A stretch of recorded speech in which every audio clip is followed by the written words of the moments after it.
করছিল, সেটা আমরা বলতে গিয়েছিলাম বলে আমাদেরকে ধরে মারধর করছে। রে তোরা খুব দাদা হয়ে গেছিস নাকি? মেয়ে দেখলে ইফটিজিং করতে ইচ্ছা করে? স্যার, লাঠিটা নামিয়ে কথা বলেন।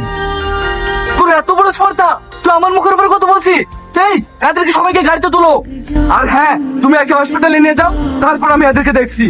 স্যার, আপনি কাঁদে হয়তো বলছেন, হ্যাঁ তোমার একটা টেবিলের ছেলে আছে। হ্যাঁ, এই কথা আগে বলবে তো। কোন ছেলেটা?